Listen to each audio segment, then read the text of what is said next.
Badabing badabu. Hai semuanya, apa kabar? Semoga kalian baik-baik aja. Seperti judulnya, hari ini aku mau cerita tentang Elizabeth Fritzl. Aku pernah sempat briefly gitu cerita tentang Elizabeth Fritzl di TikTok aku. Cuma kayak garis besarnya doang, dan hari ini aku mau cerita tentang detailnya dia. Banyak dari kalian mungkin udah pernah nonton film Room atau Girl in the Basement. Nah, Girl in the Basement sama Room itu versi kayak lebih light-nya daripada cerita aslinya Elizabeth Fritzl. Di sini kita panggil dia Ellie aja ya kali ya, biar gampang, biar akrab gitu. Kisah ini terjadi di Austria. Apa yang terjadi itu sebenarnya adalah tahun itu tanggal 19 April 2008, 911 dapat telepon dari Joseph. Joseph bilang, tolong nih cucu aku sakit parah, tolong kirim paramedis datang ke rumah aku. Akhirnya paramedis itu datang dan mereka tuh kaget banget karena korbannya, si korban ini tuh adalah cucunya Joseph yang bernama Kirsten Fritzl. Kirsten itu posisinya udah nggak bisa napas, mukanya pucat banget. Terus ada kayak segumpalan rambutnya dia tuh dia cabut, jadi agak botak di sesuatu bagian gitu. Dan dia kelihatan sekarat. Akhirnya sama paramedis dibawa ke rumah sakit dan dokter pada bingung banget. Ini anak siapa? Karena nggak ada recordnya sama sekali di rumah sakit. Mereka coba telepon ke rumah sakit lain, tapi nggak ada sejarahnya anak ini tuh pernah lahir di rumah sakit apa, atau mungkin dia pernah diimunisasi, anak ini pernah punya penyakit apa, nggak ada sama sekali. Dokter pun coba telepon ke sekolah-sekolah, mungkin dia didaftarin ke sekolah apa gitu. Nggak ada sekolah yang mengaku kalau anaknya itu salah satu muridnya atau pernah bersekolah di sekolah mereka. Jadi seperti anaknya itu nggak punya identitas sama sekali. Mau nggak mau dokter pun nanya ke Joseph. Joseph, kamu tuh punya cucu kamu tuh gimana ceritanya sih kok bisa ada di sini tapi dia nggak punya identitas? Akhirnya Joseph cerita kalau Kirsten itu ternyata anaknya Elizabeth atau Ellie. Jadi bertahun-tahun yang lalu, tepatnya 24 tahun yang lalu, Joseph itu punya anak perempuan bernama Ellie. Waktu itu umurnya 18 tahun dan dia minggat dari rumahnya. Joseph bilang, gue tuh udah sering banget berurusan sama polisi soal ini. Dan polisi tuh udah kayak ngerti banget kalau emang anak gue, si Ellie itu sering banget ninggalin anaknya kalau dia lagi kesusahan. Dokter nanya, oke, Ellie sekarang gimana? Dan Joseph menjelaskan kalau Ellie itu kabur, minggat untuk join sekte dan gak mau pulang lagi. Dokter meminta Joseph supaya bawa Ellie ke rumah sakit supaya dia bisa interogasi Ellie, supaya bisa ditanya sejarah penyakitnya anak ini, atau mungkin hal yang tidak diketahui sama dokter. Terus Joseph bilang kalau dia nggak bisa melakukan hal tersebut karena yang namanya anaknya udah minggat buat sekte, nggak mungkin lah dibawa balik lagi, susah. Akhirnya dokter minta tolong, boleh nggak anaknya itu dites DNA supaya bisa tahu siapa bapaknya. Siapa tahu kalau kita ketemu bapaknya, bisa tanya sejarah anak ini, bisa tanya-tanya kalau misalnya bapaknya punya penyakit bawaan atau apa-apa. Dan Joseph kayak nggak mau, kayak menolak gitu kalau anak itu dites DNA. Dan seminggu kemudian Joseph balik lagi ke rumah sakit dan tebak dia bawa siapa? Ellie. Dia bawa Ellie ke rumah sakit dan dia bilang, oh ini anak gue, pas banget dia udah balik ke rumah, dia udah keluar dari sekte, kamu boleh deh tolong tanya-tanya dia, kalau mau apa-apa interogasi dia aja. Dokter bawa ke ruangan khusus untuk Ellie dan dia nanya-nanya Ellie. Dokter pun menginterogasi Ellie, terus ditanya-tanya, kamu selama ini kemana aja, anak ini lahir di mana, kok bisa-bisanya anaknya itu nggak terdaftar di mana-mana. Dan mereka menuduh Ellie kalau Ellie telah menelantarkan anaknya. Mereka bahkan mengancam untuk memanggil polisi karena Ellie nggak jawab sama sekali pertanyaan dokter-dokter tersebut.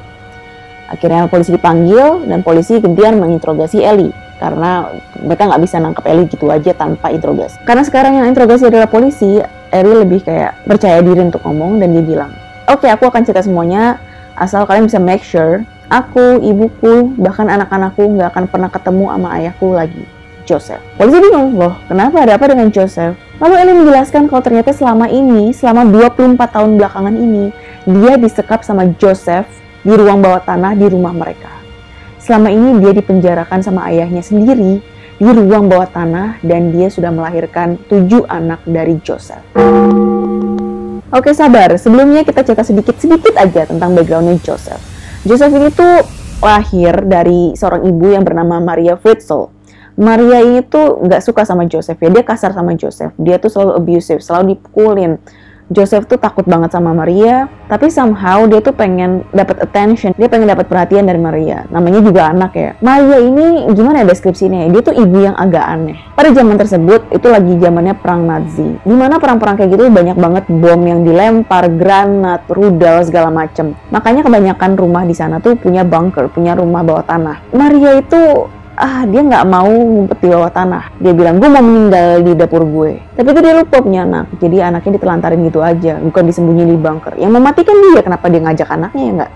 Terus akhirnya salah satu tangganya ada yang kayak, aduh kasihan banget nih si Joseph. Ibunya udah gila, anaknya malah mau dibiarin aja kayak gini. Akhirnya sama tetangganya, Joseph tuh diajak kayak ngumpet bareng di bunker mereka. Sampai pada suatu hari, pas mereka lagi ngumpet nih di bunker, ternyata dapat kabar kalau Maria ini ditangkap sama Nazi dan dimasukin kayak semacam camp penahanan gitu. Dan mereka juga dengar kalau nggak lama kemudian Maria meninggal. Joseph pastinya sedih banget karena dia anaknya.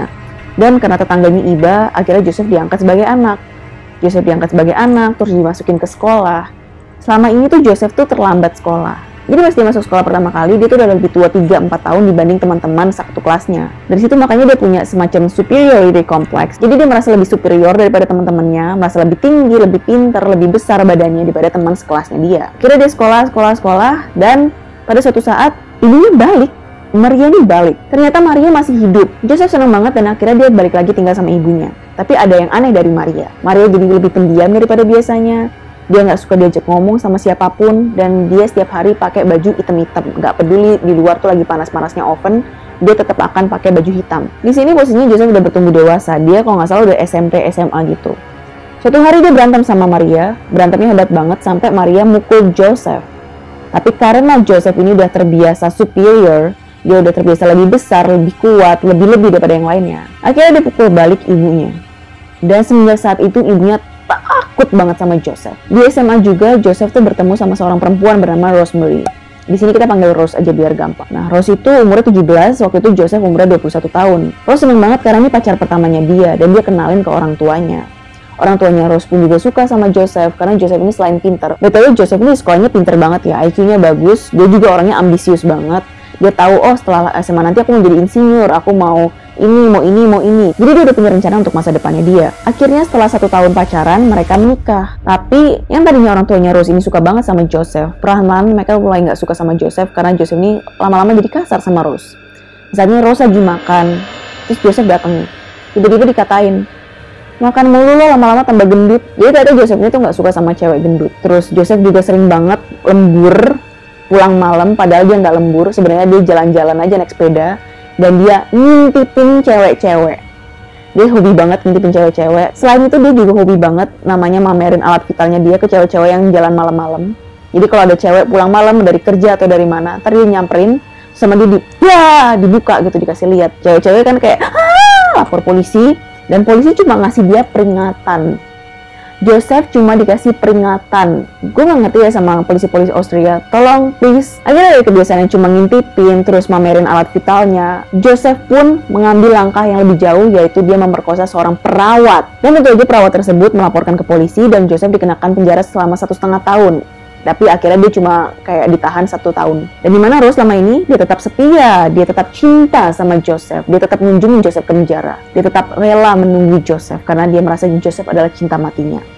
Setelah keluar dari penjara dan mereka tuh masih menikah, Joseph sama Rose tuh masih menikah.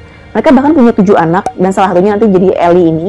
Ellie itu anak keempat. Dan Joseph ini kayaknya beruntung juga ya, karena emang dia pekerja keras, terus kerjanya bagus, dia juga cukup kaya. Dia punya rumah, dia punya properti-properti lain, dia punya rumah liburan, kayak vacation home gitu. Dia juga punya Airbnb. Oke, itu bukan cukup sukses, itu sukses banget. Dia disukai sama banyak perusahaan, dia jadi rebutan karena hasil kerjanya yang bagus banget. Pokoknya prestasi dia di bidang bisnis tuh kayak, wah, bagus. Tapi bedanya dia dibenci sama sekeluarganya dia. Dia dibenci sama 7 anaknya karena Joseph ini adalah tipe orang tua yang overprotective. Overprotective-nya tuh bukan demi kebaikan anaknya, tapi emang dia gak pengen anaknya punya privacy aja. Jadi tiap hari dia tuh menginspeksi kamar anak-anaknya. Dia lihat, oh bolpen sama anaknya ditaruh di sini, lampu di sini, terus kertas di sini.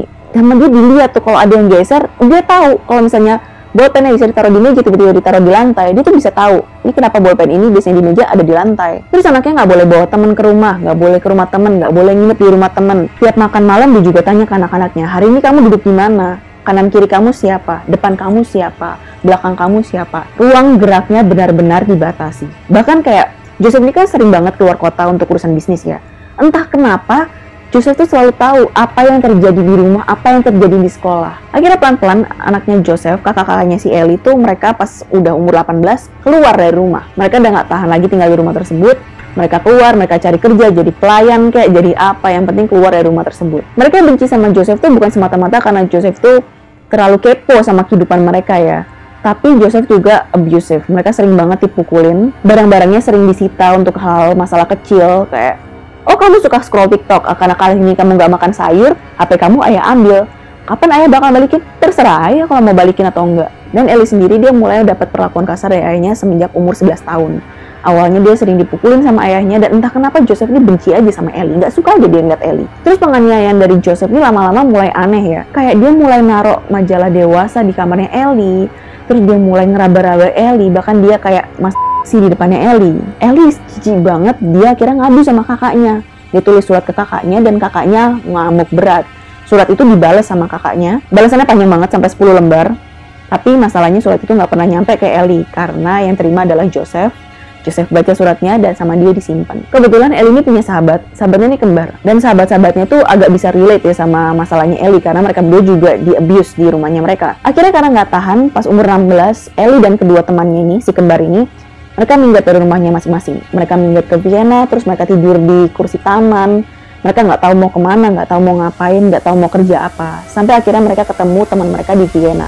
Dan mereka numpang tinggal di rumahnya temennya ini. Joseph pun kalang kabut dan dia lapor polisi. Polisi langsung, mereka telepon lah polisi Vienna. Mereka sebarin selebaran isinya fotonya Ellie. Akhirnya dalam beberapa hari Ellie ini ditemukan dan dipulangkan lagi ke Joseph. Setelah balik ke rumahnya Joseph selama 2 tahun sampai dia umur 18 tahun, dia mempersiapkan diri untuk cari pekerjaan saat nanti dia keluar dari rumah orang tuanya umur 18 nanti. Dia juga udah kontak kakaknya yang perempuan. Dia minta tolong, Kak, tolong tampung aku ya, nanti umur 18 aku mau keluar dari rumah ini. Terus kakaknya kayak udah, iya, tenang aja, semuanya udah siap. Masalahnya Joseph ini tuh dia nggak tinggal diam. Dia udah nyiapin rencana. Dia tahan-tahan nih, dia nggak nyentuh Ellie sama sekali selama 2 tahun ini. Karena apa? Dia udah mulai bikin bunker. Jadi dia bikin izin ke pemerintah, dia bilang, aku mau bikin kantor konsultasiku sendiri, terus aku juga mau bikin kayak semacam kos-kosan, sama aku mau bikin ruang kerja bawah tanah. Terus sama pemerintah dia dikasih izin karena dia adalah pebisnis sukses, dia punya nama, dan dia sangat dihormati di komunitas. Nah akhirnya mulailah dibangun tuh tempat konsultasinya dia, dibangun kos-kosan, dan dia bangun juga bunker di mana dia nanti akan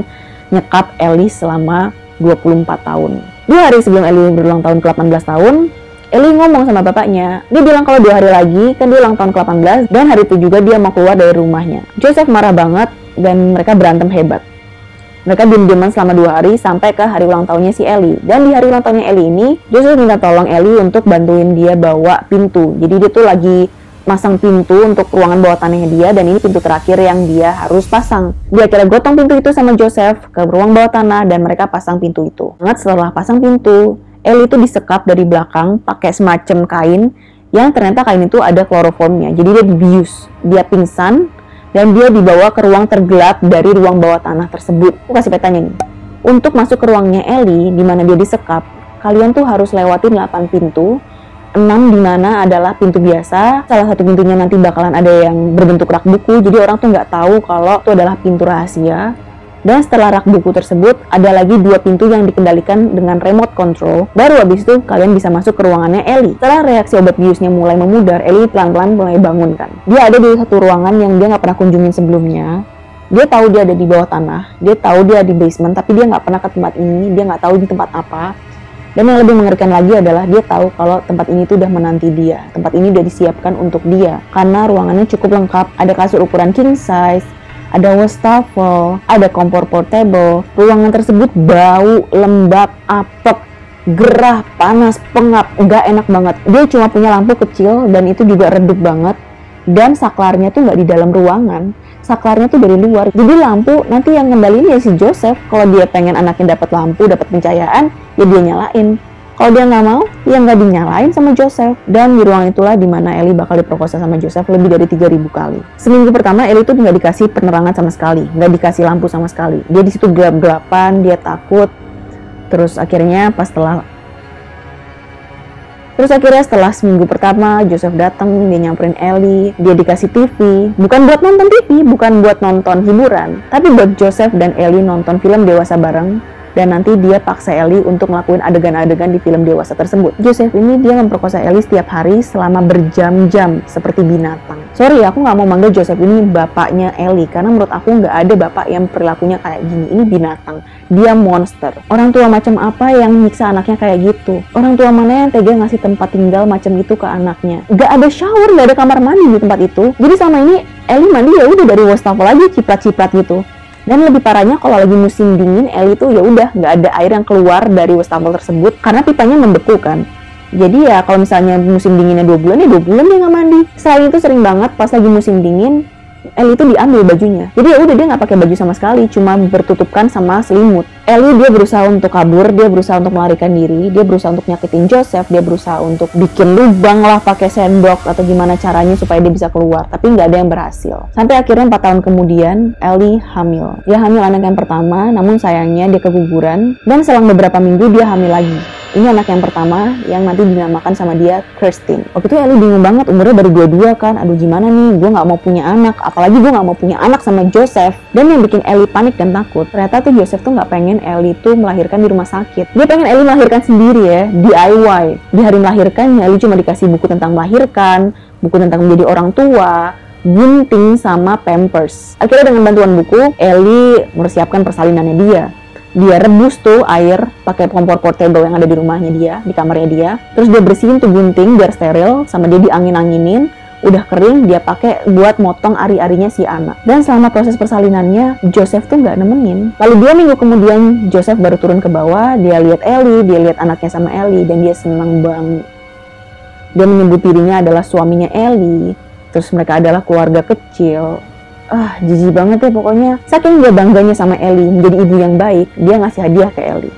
Bukan emas, bukan rumah, tapi dia dikasih buku catatan. Itu juga buku catatannya bukan beli pak, mohon maaf, tapi dapat dari gratisan dari bank. Lalu 2 tahun kemudian lahirlah anaknya kedua namanya Stefan. 2 tahun setelah Stefan lahir, lahirlah anak ketiga yang bernama Lisa. Nggak lama setelah lahiran, Lisa tuh nangis-nangis terus, nggak bisa berhenti. Akhirnya Ellie memohon ke Joseph untuk bawa deh Lisa ke atas, bawa dia ke rumah sakit. Aku rela untuk nggak ketemu dia lagi seumur hidup, asalkan tolong kasih dia perawatan yang layak. Akhirnya sama Joseph dibawa ke atas, dia bohong sama Rose, dia bilang kalau dia nemu anak ini di teras, terus dia juga nunjukin surat palsu dari Ellie, emang beneran dari Ellie, tulisan Ellie, tapi itu dipaksa sama Joseph. Dimana Ellie disitu bilang kalau dia nggak punya uang, dia nggak mampu untuk merawat anaknya. Akhirnya anak itu dibawa ke rumah sakit, ternyata Lisa tuh punya penyakit jantung dan harus dioperasi secepat mungkin. Polisi datang, Komnas Anak pun datang, mereka juga interogasi keluarganya Joseph. Akhirnya setelah diyakini sama Joseph, Komnas Anak dan pemerintah ngasih izin ke Joseph dan istrinya si Rose untuk ngangkat Lisa sebagai anak mereka. Mereka tuh juga dapat bantuan sebesar 400 euro dari pemerintah. 2 tahun setelah Lisa, akhirnya Ellie hamil lagi dan lahirlah anak keempat yang bernama Monica. Cuma 9 bulan setelah melahirkan Monica ini nangis terus sama kayak Lisa. Dibawa lagi ke atas, tapi kali ini Joseph tinggalin ke depan pintu, jadi Rose yang nemuin, dan akhirnya anak itu dibawa ke rumah sakit. Ternyata anaknya nggak sakit apa-apa, cuma kayak di ujung jari kakinya tuh kayak semacam ada ingrown. Polisi sama Komnas Anak juga datang, terus ditanya-tanya. Akhirnya Komnas Anak dan pemerintah ngasih izin untuk Joseph dan istrinya supaya mereka bisa ngangkat Monica sebagai anak mereka. Dan dia juga dapat lagi bantuan dari pemerintah sebanyak 400 euro. Beberapa tahun kemudian, akhirnya Ellie hamil lagi. Kali ini kembar anaknya. Kembar ini dinamakan Michael sama Alexander. Tapi pas lahir, Michaelnya itu mati, Alexander yang hidup. Sebenarnya Michael ini nggak langsung mati ya, dia sempat hidup dulu. Cuma dia tuh kritis, keadaannya kritis, dia tuh sakit. Dan Joseph bilang kayak, biarin lah, kalau mati, matilah. Semenjak saat itu, Ellie marah banget. Ellie udah nggak terima lagi. Dia mulai buka-bukaan sama anak-anaknya, terutama anaknya udah mulai dewasa juga kan. Dia bilang ke anak-anaknya, ini tuh nggak normal, apa yang kita alami sekarang tuh nggak normal, kehidupan kita tuh nggak normal. Keluarga normal lain tuh nggak ada yang tinggal di bawah tanah gini, nggak pernah ketemu cahaya, nggak pernah ketemu matahari. Dia juga jujur ke anak-anaknya kalau dia sebenarnya adalah anaknya Joseph. Dia juga minta ke anak-anaknya untuk merahasiakan ini semua dari Joseph. Jadi Joseph tuh nggak tahu kalau Kirsten sama Stefan tuh tahu yang sebenarnya. Mungkin beberapa dari kalian ada yang bertanya-tanya, kenapa sih tetangganya nggak ada yang dengar? Emangnya nggak kedengeran apa dari ruang bawah tanah? Emangnya nggak ada yang curiga apa? Jadi satu, Joseph ini pintar banget. Dia tuh berhasil meyakinkan polisi kalau Ellie tuh emang kabur. Kedua, sekeliling rumahnya Joseph tuh dibikin kayak semacam hutan. Jadi lebat banget tetangganya nggak ada yang tahu apa yang terjadi dalam rumahnya Joseph. Jadi Joseph tuh kan punya kos-kosan. Dan bunkernya si Elizabeth ini ditaruh persis di bawah kos-kosan yang dia punya. Anak-anak yang nyewa kos-kosannya dia nggak ada yang denger apapun sama sekali, kecuali ada satu anak ini dia punya anjing. Nah anjingnya ini sering banget kayak nempelin kupingnya ke lantai, terus ngendus-ngendus, terus berusaha untuk ngegali lantai. Kadang-kadang dia juga menggeram, bahkan menggonggong ke arah lantai. Sayangnya satu-satunya yang tahu keberadaan Ellie cuma seekor anjing, jadi Ellie nggak bisa selamat lebih cepat. Oke, lanjut ke anak-anaknya Ellie. Tadi kan barusan dia ngelahirin yang kembar itu ya, Michael sama Alexander. Si Alexander ini dibawa sama Joseph ke atas, sama mereka diurus, dapat lagi bantuan dari pemerintah 400 euro. Ellie yang merasa hidupnya nggak adil banget, dia mulai ngerengek-rengek sama Joseph. Dia bilang, tolong gedein rumah kita dong. Akhirnya Joseph menyanggupi dan dia bikin ruangan lebih besar. Dibikin 2 tempat tidur, terus dibikinin shower, dibikin kamar mandi, dibikinin dapur terpisah. Joseph itu nyuruh Stefan sama Kirsten sama Ellie untuk gali sendiri. Dikasih alat terus suruh gali sendiri. Bikin ruangan lebih besar, bikin kamar mandi. Nggak pakai tukang. Dan ini berpengaruh banget sama Stefan. Karena Stefan ini dia nggak pernah lihat ruangan gede kan, dia cuma lihat ruangan kecil doang selama ini. Dia langsung kayak panik dan ketakutan dan heboh sendiri karena dia nggak pernah lihat ruangan besar. Mereka bikin 2 kamar, yang satu buat Stefan sama Kirsten, yang satu lagi buat Ellie sama Joseph karena mereka adalah suami dan istri. Karena bunker udah diperbesar, akhirnya Joseph lebih betah untuk ada di ruang bawah tanah dong. Terus dia mulai sering kayak ngunjungin keluarga bawah tanahnya dia, makin sayang. Terus dikasih hadiah-hadiah, mereka dikasih kaca, cermin, dan Kirsten dan Stefan pertama kali mereka lihat kaca, mereka langsung duduk berjam-jam di depan kaca. Karena mereka kayak bener-bener amazed, bener-bener yang kagum banget sama kaca. Mereka nggak pernah lihat refleksi mereka sendiri, mereka nggak pernah tahu kaca ini apa kok kita bisa, ini kita, kenapa kita bisa lihat diri kita di benda ini. Terus untuk Ellie, jahat ya nih Joseph nih ya, dia dikasih timbangan. Karena Joseph kayak tadi aku bilang, dia nggak suka cewek gendut, jadi dikasih timbangan ke Ellie supaya Ellie bisa jaga badannya dia. Pernah suatu hari juga Joseph lagi keluar sama temennya, dia liburan ke pantai sama temennya. Terus dia temennya ini namanya Paul. Si Paul ini sering banget kayak ngevlog, senang banget ngevlog gitu ya, kayak hai guys, hari ini kita lagi di pantai. Hai guys, kita hari ini lagi di pasar malam. Hai guys, Joseph nangkap anaknya sendiri 24 tahun. Suatu malam pas Joseph lagi liburan sama Paul ini, mereka datanglah ke pasar malam nih. Ngecek lah ada apa sih, terus belanja-belanja biasalah, kan buat keluarga, sayang anak, sayang istri. Si Paul ini ngomong sama Joseph, kamu beliin dress deh buat istri lo si Rose. Kan jarang-jarang lo beliin dia apa-apa. Lagian di sini barangnya murah-murah. Joseph bilang kayak, enggak gue nggak mau beliin apa-apa buat Rose. Tapi dia ngambil satu dress ini, cantik sih, tapi ukurannya kecil banget buat Rose. Terus sama Paul di vlog dong, dikatain dong kayak, ih dia ngapain tuh beli baju kecil banget buat siapa tuh. Joseph yang ngeliat kalau dia di vlog sama si Paul, dia marah. Kayak, ngapain lo vlog-vlog gue kayak gitu? Ngapain lo ngerekam gue kayak gitu? Tutup kameranya. Ini bukan buat istri gue soalnya, ini buat pacar gue. Nah, vlog ini yang akhirnya bakal sama Paul tuh dijual ke tabloid setelah penangkapannya Joseph. Dan baju yang dibeli Joseph tuh nanti sama dia mau dikasih ke Ellie. Akhirnya Ellie hamil lagi. Ini anak yang terakhir. Dan dia namakan Felix. Semenjak Felix lahir, akhirnya Joseph mikir, oke, ini mungkin saatnya untuk gue menggabungkan keluarga bawah tanah gue dengan keluarga gue yang di atas. Tapi sebelum impiannya terwujud, Kirsten sakit. Dan dari sakitnya Kirsten itu memaksa Joseph untuk telepon 911 untuk menjemput Kirsten dibawa ke rumah sakit. Nah, karena Ellie udah cerita ke polisi tentang apa yang terjadi, digerebek dong tuh rumah. Dilihat ternyata ada Stefan. Stefannya diselamatin. Terus ada Felix juga. Akhirnya Joseph ditangkap. Publik heboh banget karena 2 tahun sebelum ditemukannya si Ellie ini, ditemukanlah Natasha Kampusch, yang mana dia juga disekap di bawah tanah selama 8 tahun dan berhasil kabur. Dan polisi nggak ada yang tahu, terus Komnas Anak juga nggak ada yang tahu, pemerintah nggak ngerti itu gimana kerja kalian. Media juga ngecap si Joseph ini sebagai monster, dan Joseph kayak, gue bukan monster, gue ngakuin ini semua karena gue mau ngelindungin Ellie. Kalian tahu nggak, Ellie itu selama ini ngobat, dia sering pulang malam, dia sering mabuk, dia sering ngebangkang orang tua. Ya udah gue taruh aja di bawah tanah. Gue nggak mau dong Ellie terlibat sama pergaulan yang salah. Mendingan dia di rumah aja seumur hidupnya. Mendingan dia hamil dari anak gue dibanding sama orang lain yang nggak jelas. Polisi yang ngerebek rumahnya Joseph, mereka baru masuk ruang bawah tanah, mereka cium ruangan tersebut, mereka tuh udah pada muntah-muntah. Mereka trauma banget, mereka stres banget karena itu ruangan nggak layak untuk ditinggalin. Dan mereka nggak bisa bayangin ada loh orang 24 tahun tinggal di sini, terpaksa tinggal di sini. Monster macam apa yang bisa ngurung orang di tempat kayak gini? Akhirnya atas perbuatannya, Joseph dikenakan hukuman seumur hidup dan baru boleh appeal, baru boleh mengajukan banding untuk pembebasan bersyarat setelah 15 tahun.